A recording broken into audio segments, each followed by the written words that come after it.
என் இனிய தமிழ் மக்களே, அடுத்து வெஸ்ட் இண்டீஸ் ஒரு பவர் பேக்டு டீமு. அவங்க அவங்களோட ஸ்குவாடை அனௌன்ஸ் பண்ணியிருக்காங்க. இப்ப அவங்களோட டீம் எந்த அளவுக்கு நல்லா இருக்கு, எந்த அளவுக்கு அவங்களுக்கு அவங்களோட சான்சஸ் இருக்கு இந்த வேர்ல்ட் கப்ல அப்படிங்கிறத இப்ப நாம பார்க்க போறோம். ஸோ இப்ப வெஸ்ட் இண்டீஸ் அப்படின்னு பாத்தீங்கன்னா அவங்களோட ஸ்குவாடு ஸ்டார்டிங் பிளேயிங் 11 எப்படி இருக்கும்? அவங்க problem is always been the bowling. அதுல எந்த சந்தேகமும் கிடையாது. அவங்க batting is always been a power packed one and they have delivered as well. So இப்போ அவங்க பார்த்தீங்கன்னா they are coming back after losses. That is a bottom line honesty. Bilateral சீரீஸ்லாம் எங்க போனாலும் தோத்துட்டு வந்திருக்காங்க. இப்போ ஆப்கானிஸ்தானோடையும் they have lost the series 2-1 recently in Dubai. Now they've got an opportunity for their one last preparation with their full squad, that is against South Africa, before their en route coming back to India and start their World Cup campaign. But West Indies has always been a dangerous team because of the power packed batting prowess. இப்ப அவங்களோட squad 15 எப்படி announce பண்ணிருக்காங்க, என்ன பேக்கப்ஸ் எடுத்திருக்காங்க, Indian கண்டிஷன்ஸ்ல what can be expected from a team like West Indies அப்படிங்கிறது தான் இங்க பார்க்க போறோம். அவங்களோட 15ல 11 பாசிபிள் ஸ்டார்டிங் 11 எப்படி இருக்கும் அப்படின்னா, captain shy hope the wicket keeper is going to open the batting along with Brandon King. Number 3 is going to be Roston Chase. Number 4 is going to be Shimron Hetmyer. Number 5 is going to be Roman Powell. Number 6 is going to be Sherfin Rutherford. Number 7 is going to be the all-rounder Jason Holder. Number 8 is going to be Romario Shepherd. Number 9, Matthew Ford. Number 10, Akeal Hosein. And number 11, Jayden Shales. இப்படிதான் இவங்க போவாங்க. இவங்களோட 4 backup என்ன அப்படின்னு பார்ப்போம். First backup அப்படின்னு பாத்தீங்கன்னா that is for Brandon king. Brandon king is a quality player. அவரோட பேட்டிங் பார்க்கறதுக்கே ஒரு மாதிரி இதுவா இருக்கும், சூப்பர்வா இருக்கும் அவரோட பேட்டிங்கை பார்க்கறதுக்கே. But only issues is also being someone is suffering from the consistency syndrome. அதுதான் அவரோட ப்ராப்ளம். அவருக்கு ஒரு பேக்கப், ஒரு எக்ஸ்ப்ளோசிவ் எக்ஸ்பீரியன்ஸ் ஜான்சன் சார்ல்ஸ் இருக்காரு. ஸோ பிராண்டன் கிங் ஃபெயில் ஆனா ஜான்சன் சார்ல்ஸ் அந்த இடத்துக்கு வந்துருவாரு. அதுக்கப்புறம் பாத்தீங்கன்னா ஜெய்டன் ஷேல்ஸுக்கு பேக்கப் ஷமார் ஜோசப். ஏன்னா இவங்க இவ்வளவுதான் சீமர்ஸ் ஆடுவாங்க. ஏன்னா ஹோல்டர் ஒரு சீமர் இருக்காரு, ஷெப்பர்டு ஒரு சீமர் இருக்காரு. அவங்க எப்படி போவாங்கன்னா அதுக்கப்புறம் ஜேடன் ஷீல்ஸ் 3வது சீமரு, அக்கீல் ஹுசேனு, ராஸ்டன் சேஸ், இப்படிதான் போவாங்க.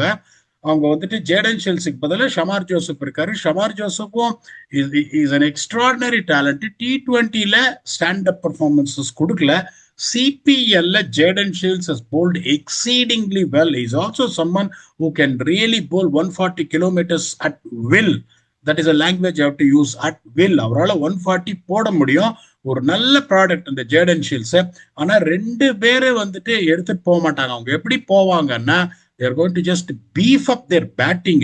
பேட்டிங்கை வச்சு நான் டோர்னமெண்ட்டை ஜெயிக்க பாக்குறேன். நிறைய பேர் எல்லாருமே ஒரு ஹார்ட் கோடட் வேர்டு என்னன்னா bowlers win the tournament பாங்க. அது வெஸ்ட் இண்டீஸுக்கு வந்ததே கிடையாது.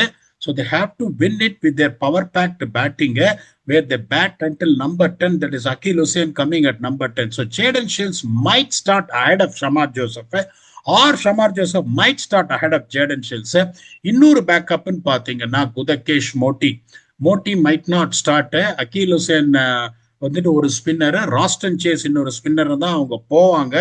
ஏன்னா அவங்களோட ஸ்ட்ரென்த் ஸ்பின் சோக்கெல்லாம் எதுவும் கிடையாது. மோட்டியும் பாத்தீங்கன்னா ஒரு நல்ல பவுலர், ஒரு டிஃபென்சிவ் பவுலர். அக்கீல் ஹுசேனும் பாத்தீங்கன்னா ஒரு நல்ல ஸ்பின்னர், ஒரு defensive spinner. Roston Chase is capable of bowling 4 overs, is also defensive. அப்படிங்கும் போது they don't have a mystery, they don't have a risk spinner. அப்படிங்கும் போது இன்னொரு ஸ்பின்னர் அவரை எடுத்துட்டு வரணும் அப்படின்னு பாத்தீங்கன்னா ராஸ்டன் சேஸுக்கு பாரு தான் எடுத்துட்டு வரணும். அவங்க எப்படி யோசிப்பாங்க, மோட்டி 4 ஓவர்ல 32 ரன் கொடுத்தாலும் சேஸ் 4 ஓவர்ல 41 கொடுக்கட்டும், எனக்கு பேட்டிங் இன்னும் ஸ்ட்ரென்தன் அப் ஆகும். And also Chase gives you variety of bowling of spin. இந்த SA20லும் பாத்தீங்கன்னா பேட்டிங் பெருசா ஒரு ஷைன் ஆகலன்னாலும் he really did extremely well with the ball. He has been someone who is very clever to bowl those 4 overs. He can bowl in power play and he can also bowl in death overs. கடைசி over Jos Buttler face பண்ணும்போது he was given the role to do the 20th over to finish the game for Pretoria Capitals. No matter what உங்களுக்கு 20 run மேல இருந்தது. But Jos Buttler மாதிரி ஒருத்தருக்குலாம் ஒரு off spin வந்து போடுறது 3 yorker round the விக்கெட்ல இருந்து கரெக்டா ஃபீட்ல சொருக்கிறதுலாம் you need skill to do that. he is very skillful, அதுல எந்த சந்தேகமும் கிடையாது. அதுக்கப்புறம் இன்னொரு reserve that was really a surprising one for me, to be honest, even though I am happy because எங்க கயானா அமேசான் வாரியர்ஸ்ல இருந்து வளர்ந்தவர் அவரு.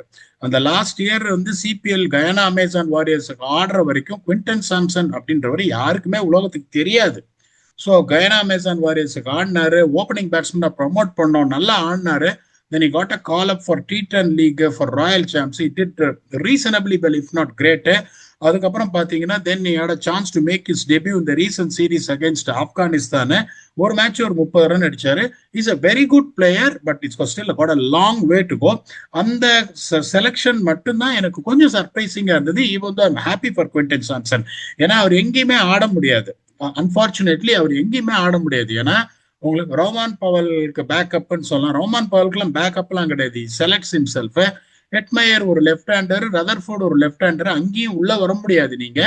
அதே மாதிரி he can bowl some medium pace. But ஆனால் உங்களுக்கு ரொமாரியோ ஷெப்பர்டு, மேத்யூ ஃபோர்டு அதை நீங்க வந்து டிஸ்டர்ப் பண்ண முடியாது ஆனஸ்ட்லி ஸ்பீக்கிங். அப்படிங்கும் போது this is what exactly is going to be there combination where there's no chance of Quinton Sampson playing. One of Jaden Shields and Shamar Joseph's selection can go either way. Don't expect Morty to start and don't expect Charles to start. But you never know in the 3 match West Indies oda aadranga whether Johnson Charles shows more promise than Brandon King. There is a good chance of Johnson Charles starting ahead of Brandon King. ஏன்னா ரொம்ப வருஷமா ஆடிட்டு இருக்காரு அவரு. 2016ல West Indies World Cup win பண்ண போது Johnson Charles was the one who opened the batting for West Indies, where the T20 World Cup was played in India and he performed well for West Indies. So அந்த மாதிரி ஒரு இதெல்லாம் நீங்க யோசிச்சீங்கன்னா there is a very good chance that Johnson Charles might start. This is what the best they can get out of them. Sunil Narayan மாதிரி ஒருத்தர் இங்க வந்திருந்தாருன்னா கதையே வேற மாதிரி போயிருந்திருக்கும். அப்போ வந்துட்டு அவங்க வந்துட்டு எப்படி யோசிக்கலாம்னா வேற மாதிரி யோசிச்சிருப்பாங்க. எனக்கு ஹோல்டரு, ஷெப்பர்டு, ஃபோர்டு 3 பேர் எங்களுக்கு இருக்கும், 3 ஃபாஸ்ட் பவுலர் இருக்காங்கன்னு சொல்லிட்டு அந்த ஒரு ஃபாஸ்ட் பவுலரே உக்காத்தி வச்சுட்டு சுனில் நாராயணையும் கொண்டு வந்தோம்னா பேட்டிங் வேற ஸ்ட்ராங் ஆயிடும் அவங்களுக்கு. So unfortunately that is not the case because Sunil Narine ரொம்ப கிளியரா என்ன சொல்லிட்டாரு, I'm just closing the doors on international cricket, which is not going to happen. And unfortunately சொல்லிட்டாரு. Pooran will be a big miss. But இந்த டீமை பார்த்தீங்கன்னு வச்சுக்கோங்களேன், இந்த பவர் ஹிட்டர்ஸ் ரொம்ப நிறைய இருக்காங்க. Pooran has also told I'm not going to come back to international cricket. I've called it a day and that is going to stand அப்படின்றாரு. இது என்னை பொறுத்த வரைக்கும் ஒரு டிஸ்ட்ரக்டிவ் பேட்டிங் லைன். அப்ப இவங்க எப்படி வந்து you have to make progress அப்படின்னு அவங்க யோசிக்கணும்னா they have to beef up a score of 210. ஏன்னா இந்த போலிங் அட்டாக்க பாருங்க, ஹோல்டர் வந்து ஒரு 4 ஓவர்ல 37 ஹோல்டர், ஆனா விக்கெட் எடுத்துருவாரு. ரொமாரியோ ஷெப்பர்டு 4 ஓவர்ல 40, மேத்யூ ஃபோர்டு 4 ஓவர்ல 40, ஜேடன் ஷீல்ட்ஸ் ஆடினாரா அவரு 4 ஓவர்ல 40. அகில் ஹுசேன் ஒருத்தர் மட்டும்தான் உங்களுக்கு power play expert. Is good enough to bowl that 4 overs 30 or less. Roston Chase is a very good bowler. We cannot compare him with someone like Akhil Hussain. Is going to give you 4 overs for 30 or less in every game on a placid tracks in India. அப்படிங்கும்போது இவங்க நல்ல bowling performanceனாலே unfortunately they will concede 190. அதுல எந்த சந்தேகமும் கிடையாது. ஒரே ஒரு பிரச்சனை உங்களுக்கு apart from that heavy batting lineup, what they have got is the way they play spin. Shai Hope is a very good player of spin. அதுக்கப்புறம் பாத்தீங்கன்னா கொஞ்சம் ஸ்பின்னர்ஸ் ஆடக்கூடிய கெப்பாசிட்டி, ஃபீட்டை யூஸ் பண்ணி இல்லைன்னா சிச்சுவேஷன் தகுந்த மாதிரி டவுன் த ட்ராக் வந்து milk பண்ணி ஆடக்கூடிய பிளேயர்ஸ் இங்க இல்ல. ஒரு டஃப் பிச்சு அவங்களுக்கு மாட்டிக்கிச்சு. ஒரு 152 சேசிங்க, ஒரு 11 for 2 ஸ்டார்ட் அப்படின்னா மிடில் ஓவர்ஸ்ல ஸ்பின்னர்ஸ் அப்படியே மாறி மாறி போடுறாங்க அப்படின்னா மெனுவர் பண்ணி இவங்களுக்கு ஆட தெரியாது. அந்த சிச்சுவேஷன்ல என்ன பண்ணுவாங்க, they will try and go all out blast and set the tone and finish the game with 3-4 overs to spare. அந்த இதைத்தான் இவங்க எடுப்பாங்க. That is where their problem will surface very very badly, and their bowling unfortunately will get exposed even though they got 6 options. இப்ப Holder, Romario Shepherd, Forde, one of Jayden Shields and Shamar Joseph அவ்வளவு மோசமா இல்ல. Then they got Akeal Hossain and Roston Chase that gives them 6 solid bowling options. These bowlers are bowling regularly in whichever teams they play. இதுல ஒரே problem உங்களுக்கு என்னன்னா, Shamar Joseph பாத்தீங்கன்னா நிறைய பெருசா T20 கிரிக்கெட் எதுவுமே ஆடல. வெஸ்ட் இண்டீஸுக்கு வந்து அவர் டெஸ்ட்ல வந்துட்டு really showed what is capable of. Similar cases Jayden Shields. இவங்க 2 பேருக்குமே வந்து T20 எக்ஸ்பீரியன்ஸ் அவ்வளவு பெருசா உங்களுக்கு கிடையாது. ரொமாரியோ ஷெப்பர்ட் எப்பவுமே எல்லா டீமுக்குமே பாத்தீங்கன்னா, எங்க டீமு கயானாக்கே அவர் நம்பர் 8 வந்தாலும் is role as more as someone who can come there at number 8 and just clean it up with the bat and then bowl 2 overs. எங்க கயானாக்கே நிறைய 4 ஓவர் போட்டதுல ஆர்சிபி அவரை எப்படி யூஸ் பண்றாங்க அப்படின்றதை நீங்க பார்த்திருப்பீங்க. Roston Chase is also someone who is not a regular 4 overs bowler இருக்கும் போது இந்த bowling லைன் இப்ப பாத்தீங்கன்னா 2 பவுலர் தான். கண்டிப்பா உங்க மேத்யூ ஃபோர்டும் பாத்தீங்கன்னா அட்டி வாங்குவாரு. அவரும் நிறைய வந்து 4 ஓவர் போட்டதில்லை. நியூ பால்ல பெரிய இன்ஸ்விங்கர்ஸ் போடுவாரு. இந்தியால வந்துட்டு உங்களுக்கு பெருசா சீன் மூவ்மெண்ட் அதெல்லாம் எதுவும் இருக்காது ஏழியான. ஸோ உங்களுக்கு 2 bowler have been regularly bowling their quota of 4 overs, whether they play for West Indies, whether they play for global leagues, or Jason Holder and Akeal Hossain. Okay, அதே மாதிரி இந்தியால power பிளேல polling போடுறதுலாம் ரொம்ப ரொம்ப கஷ்டம். Akeal Hosein is a expert power play bowler. ஒருவேளை Akeal Hosein அடி வாங்கினார்னா பயங்கரமா இவங்க மாட்டிப்பாங்க. So they need to come up with a specific plan. இவங்களும் எப்படி போவாங்க, I want to go all out and chase targets அப்படின்ற அந்த ஒரு இதைத்தான் இவங்க எடுப்பாங்க. அதுல எந்த சந்தேகமும் கிடையாது. எந்த சர்ஃபேஸ் ஸ்லோ சர்ஃபேஸ் ஸ்டாட்ஸ் எப்படி இருக்கு அப்படி இருக்குன்னாலும் they will definitely if they win the toss they are preferring to bowl first. அதுல எந்த சந்தேகமும் கிடையாது. ஆனா இந்த மாதிரி ஒரு டீமை நீங்க வச்சிருக்கீங்க where it is going to be difficult for you to defend scores. ஏன்னா இவங்களுக்கு ஸ்பின்னர்ஸும் சரி ஃபாஸ்ட் பவுலர்ஸும் சரி உங்களுக்கு எப்படி இருக்கணும்னா, இந்த ஒரு எக்ஸாம்பிள் சொல்றேன். மேட் ஹென்ரி, ஜாஷ் ஹேசல்வுட், இப்ப இவங்கெல்லாம் ஹர்ஷ்தீப் சிங், இவங்கெல்லாம் எப்படின்னா ஜெனுவனா வந்துட்டு உங்களுக்கு விக்கெட் டேக்கிங் மைண்ட் செட்ல வந்து போல் பண்ணுவாங்க. Early on with new ball, Mitchell ஸ்டார்க்கா இருக்கட்டும், இவங்கெல்லாம் எப்படின்னா that is how they go. இப்ப இங்க பாத்தீங்கன்னா வெஸ்ட் இண்டீஸ்ல unfortunately what the pace battery they got. Even Jason Holder is not someone who will come there and bowl with a positive mindset of getting you out. அவரும் எப்படின்னா ஒரு 2 ஓவர்ல ஒரு 13-14 run போட்டுட்டு போனோம்னு பாப்பாரு பவர் பிளேல. உங்களுக்கு ஜெனுவன் ஸ்ட்ரைக் போலர்ஸ். இப்ப ஜெனுவன் ஸ்ட்ரைக் போலர்னா என்ன, பவர் பிளேல நான் ஸ்டாட்ஸை பார்த்தேன்னா என்னோட strike rate in power play should be 12 or less. That I would pick wicket every 12 balls or less, every 2 overs or less. அதுதான் ஜெனுவன் ஸ்ட்ரைக்கிங் இன் power play அப்படின்னு சொல்றது. So Aqeel ஹுசைனும் பாத்தீங்கன்னா Aqeel Hussain நிறைய விக்கெட் எடுக்கிறாரு பவர் பிளே, நான் இல்லைன்னு சொல்ல. Heavily relies on the sliders.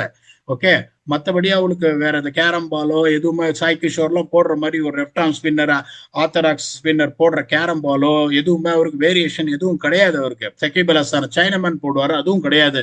அப்படிங்கும் போது they will be heavily relying on their battle on the T20 world cup with their batting.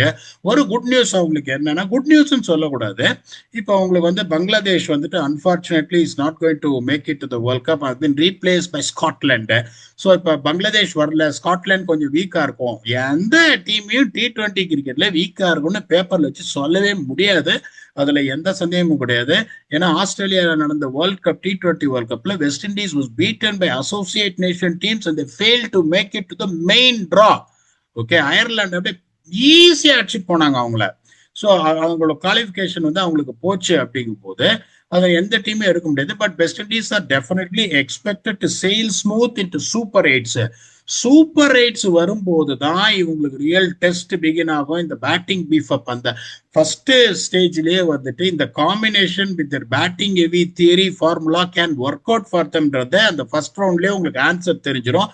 There expected to go to super eights. There is no second thoughts about that. But I don't feel that they will have more legs to pass on the super eights to get to semi-finals.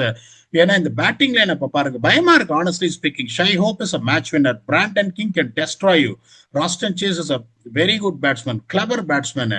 Shimron எட்மயரை பத்தி நான் சொல்லணும்ன்ற அவசியம் இல்லை, ரோமான் பவுலை பத்தி நான் சொல்லணும்னு அவசியம் இல்லை. Rutherford is in rich form. Jason Holder can damage you. He's in very good form with the bat of late. Romario Shepherd பத்தி நான் சொல்லணும்னு அவசியம் இல்லை. மொரட்டுக்கால Matthew Ford can really hurt you with the bat. Massive sixes அடிப்பார் of சைட்ல through covers and made of a difficult batsman to bowl in death overs. Akil Hussain is a capable batsman. அதில் எந்த சந்தேகமும் கிடையாது. They are very, very strong at batting, but I somehow feel their path in the Super 8s will be a very, very difficult one to pass through அப்படின்னு எந்த டீமே rule out பண்ண முடியாது. We wish West Indies all the very best. என்ன பண்றான்னு பார்ப்போம். West Indies is the one of the teams where they have very, very less haters. எனக்கு தெரிஞ்சு வெஸ்ட் இண்டீஸ் டீமை வந்துட்டு haters இருக்காங்க அப்படின்னா சொல்லவே முடியாது. Way they celebrate, way they entertain the crowd. Everyone wanted West Indies to win. I don't see anyone will be praying for West Indies to lose. அதில் எந்த சந்தேகம் கிடையாது. பார்ப்போம். They are due to put up a performance big time. ஏன்னா they've been in the receiving end in test series, ODIs, T20s. போன world cup அவங்க 2023 world cup qualify ஆகல. 2022 world கப்ல வந்துட்டு அவங்க வந்துட்டு குவாலிஃபயர்ஸ்ல வந்துட்டு தோத்துட்டாங்க, மெயின் ட்ராக்கு போக முடியல. 2024ல பாத்தீங்கன்னா உங்களுக்கு வந்து அந்த செகண்ட் ஸ்டேஜுக்கு போயிட்டு they were ஹோஸ்ட்ன்றதுனால அவருக்கு என்ட்ரி கிடைச்சது. They have beaten narrowly by South Africa. That ended in a very big disappointment for them. Hopefully, they can go one step further than what I expect, and the analysis based on the team and the conditions what they are going to really face the challenge in India with the team what I have got. Hopefully I'll be proved wrong and West Indies can go one step further ahead than my prediction. பாப்போம் என்ன நடக்குதுன்னு. Almost more or less எல்லா top test playing nations எல்லாத்தையும் analyse பண்ணிட்டோம். ஒன்று தான் பாக்கி. That is going to be the Sri Lankan national team. You waiting for them to announce the squad. Announce பண்ணிட்டுனா will come back and do detailed analysis on how what we have done on the all other teams and their chances on where they will end up in for Sri Lanka. Until I come back and do the analysis of Sri Lanka after the squad is announced.